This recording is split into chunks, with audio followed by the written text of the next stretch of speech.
Today everyone, today I'll be representing the thin films and coating deposition method application in microelectronics. Overview of the topic. These films are extremely thin layers of materials deposition into a substrate. Ang thin films ay napakanipis na layer ng materials na dinedeposit sa isang surface na tinatawag na substrate.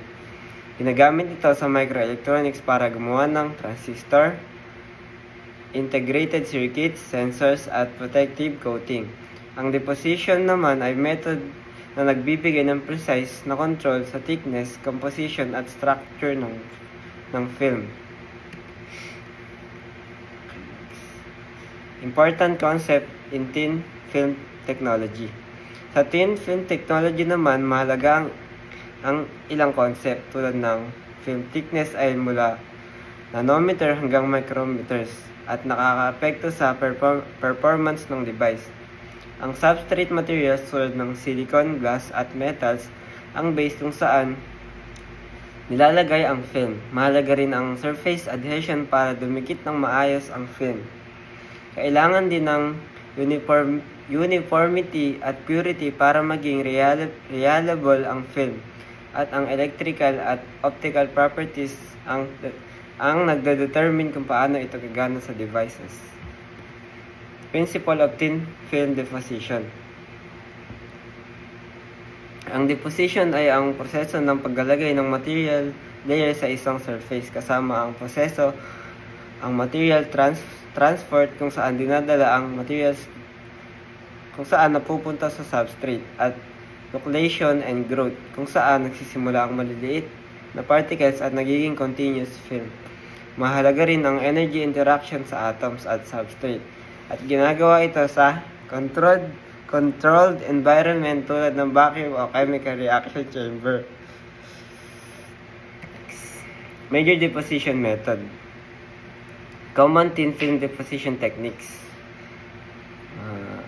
Yung mga techniques niya is sample ay physical vapor deposition. Yun naman po is yung gumagamit ng physical process para mag-deposit ng material. Next po is yung chemical vapor deposition or CVD. Siya naman po is gumagamit ng chemical reaction tulad ng mga gases.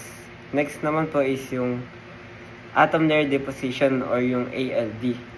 Siya naman po ay naglalagay ng film sa isang atomic layer bawat cycle. Meron din po silang electroplanting na gumagamit ng electrical current at spin coating na gumagamit ng liquid material na pinaikot para maging thin layer. Next po is yung physical vapor deposition or PVD. PVD involves vaporizing a solid materials and depositing it on a substrate.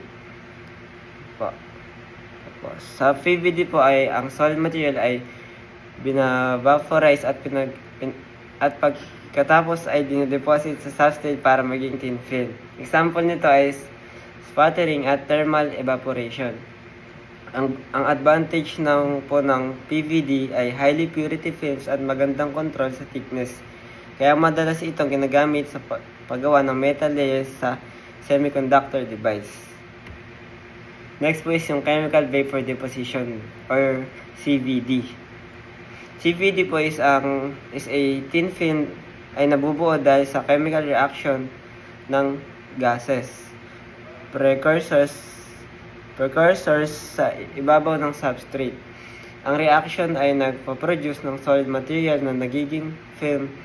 Kilala ang CVD sa excellent uniformity at good step coverage. Kaya ginagamit ito sa paggawa ng silicon dioxide at silicon